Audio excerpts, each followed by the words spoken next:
Good morning, evening, or afternoon, everybody. Today I'm going to be showing you how to do BWL solo cleared here on the mob pre-patch on my Blood DK. Essentially, everything I'm going to be showing you can be implemented by pretty much any class in BWL. I truly think every single class has something using some of these techniques that will allow you to clear every single boss in here, being a level 60 raid. And at level 90, this becomes even more easier. There's no really special builds, talents, anything. I'm LFR geared, as you saw in the ICC video. I literally haven't changed anything from them. 383 gear. These are the runes I go with: Anti-Magic Shell, Death Coil, and Death and Decay. And then obviously Horn of Winter, Resilient Grip, and Geist for funsies.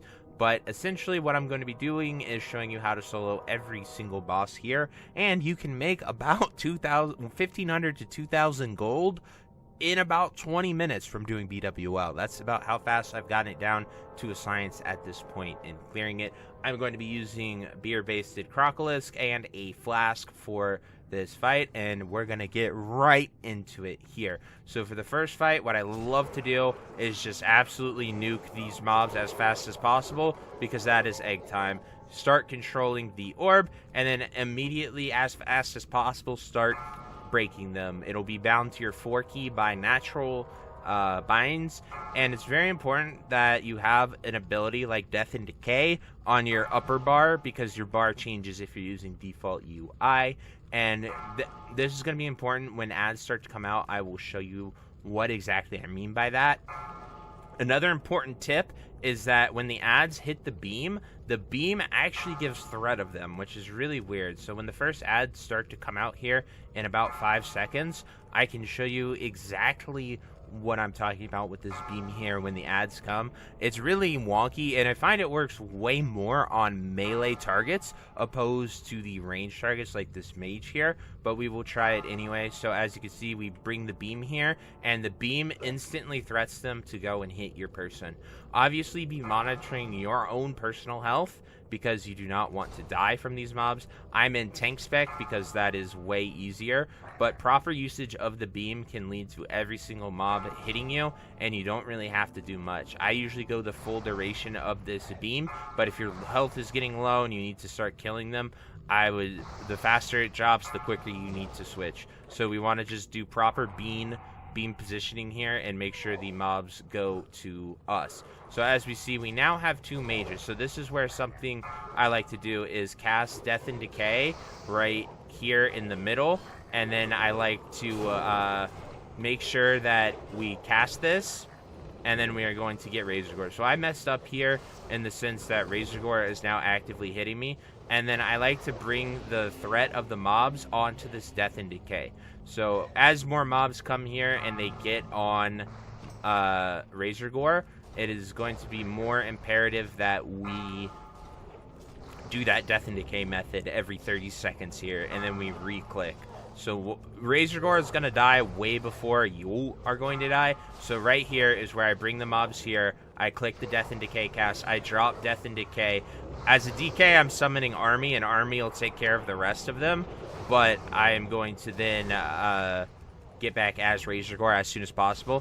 What most people mess up is balancing the threat of the ads and you getting Razorgore damage. So like when you're AoEing all these ads down, you have to be very careful not to AoE Razorgore. There is no debuff on the MC timer, which is really, really helpful. So you can essentially spam the MC orb as much as you want. Army of the Dead and being a DK is insanely overpowered, because now it is a free kill here, and we can take it the entire way, going all the way up. As long as he has enough health to break the eggs, you will be fine. So, and all the ads leave the moments that you break the last egg and the fight starts. As far as fighting Razorgore, he is a straight tank and spank. The only thing you have to watch out for is his stun, and he really won't hurt you or kill you at all. So since we've done Razorgore thus far, I will keep the full fight going here for you guys, and you can just see what I mean by that. But it really is not a hard fight at all. Pure tank and spank. The egg management and how you utilize those is the hardest part, but those are all the tips and tricks I have seen for it. So as you see, we got conflagged, and we just sort of take a little vacation. But he doesn't hit hard at all. Most of these 60 bosses you can kill on anyone. And we actually got very lucky and got the unscathed egg pet, which is actually the first time I have gotten that. So really cool to see that. But I will see you at the next boss of Vael. Alrighty guys, so Vael is straight up a pure DPS check and race. You can either kill it in time, or you simply will not kill it in time, and there is no in between. You're either gonna do it, or you are going to fail and die. So you just want to do as much DPS as possible.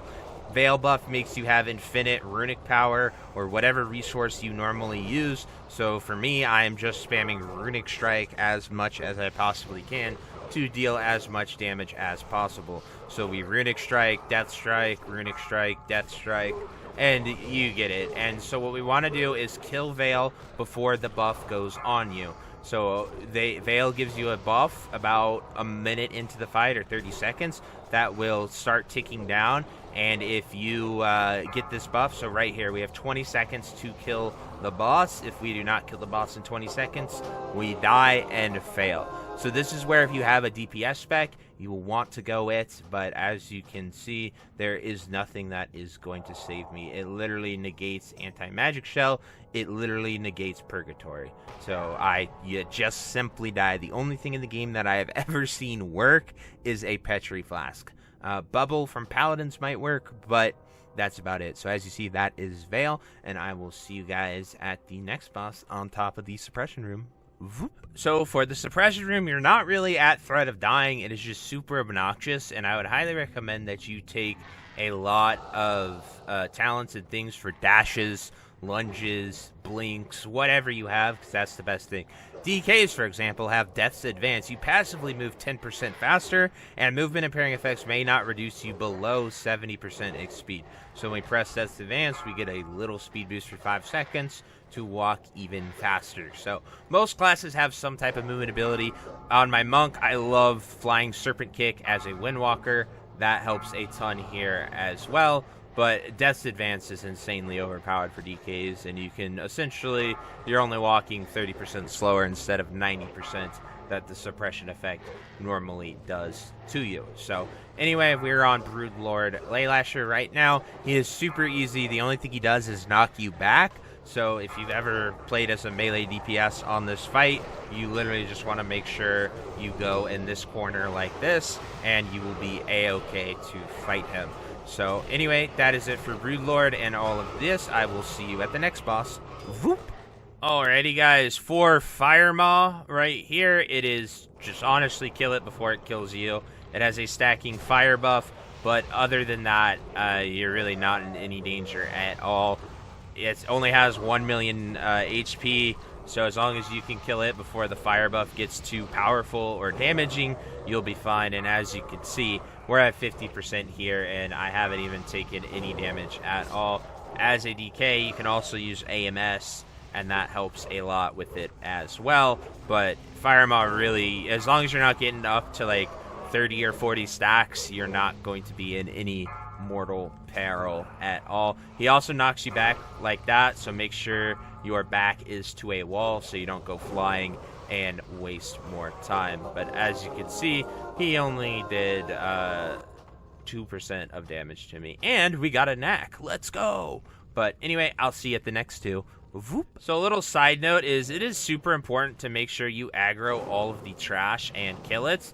And what I like to do is just sort of pull them all and then bring them to this little cubby under the ramp. You can sometimes even get Ebonroc as well while doing this, but I find it to be the best way to just sort of get all the mobs right here, get them in this corner, and then you can absolutely crank. If you get the boss, it is fine, but getting them all LOS right here, nice, easy AoE clear. And the reason you want to kill all of these bosses is because they drop Elementium ingots, which you can sell for 10 gold to the vendor. So it is worth your time to just sit here and kill this trash. You can pull it all, LOS in a corner, and get really, really easy trash kills for possibly hundreds of gold if you get a lot of ingots. So just something to be aware of and make sure you do.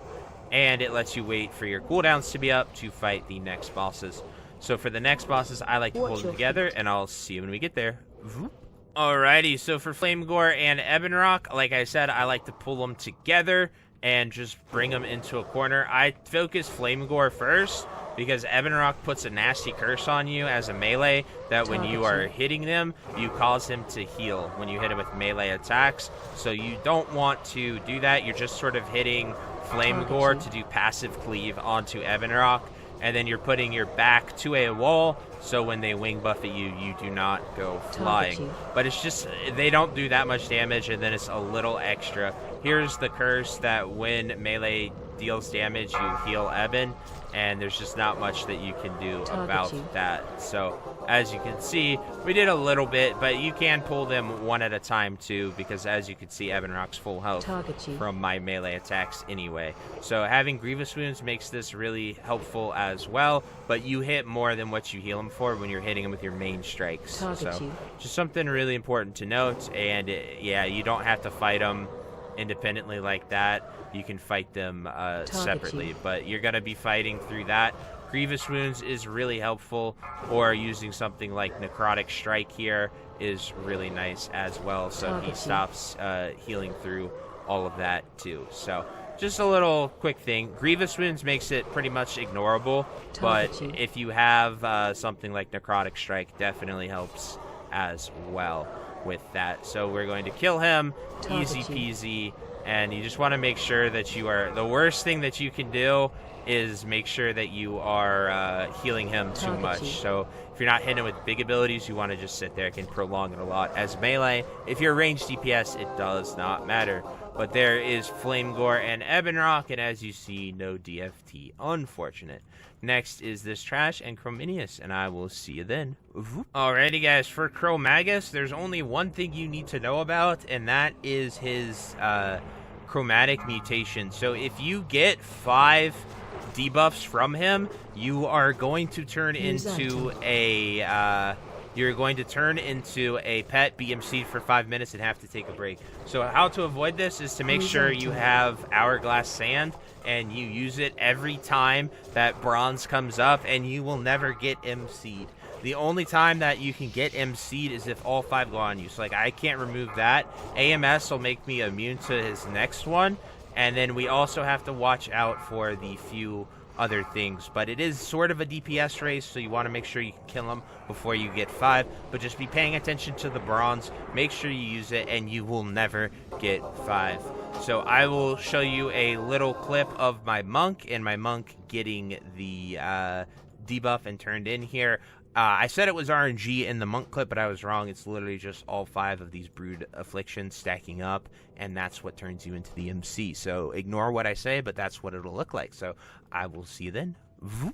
So while I'm on my monk for this, here's an example of what happens if you get the chromatic mutation and don't kill him in time after you get the debuff. It is pure RNG whether you get it or not, but if you do get it, it gets to 5 stacks.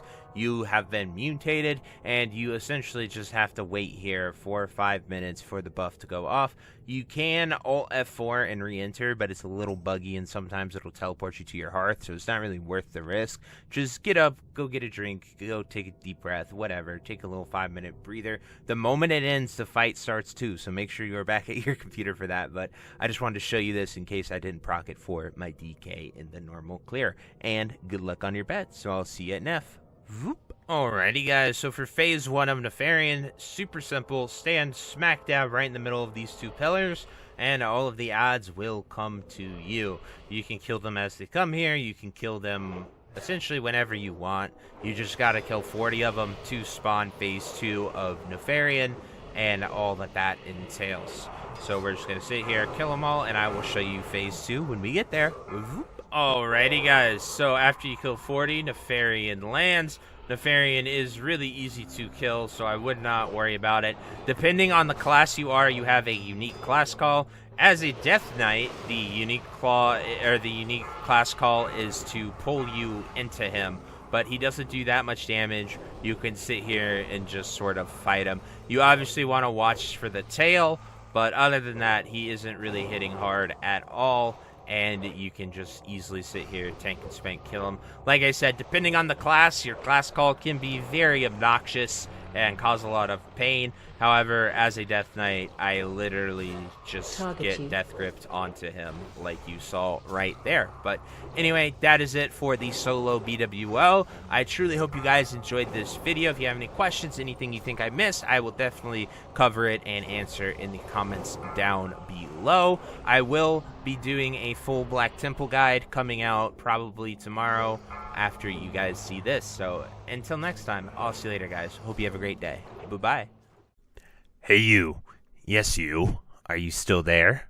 Well, I appreciate you for taking the time to watch this entire video and making it to the end here. If you enjoyed this video, definitely check out the other videos about World of Warcraft listed in these playlists down below.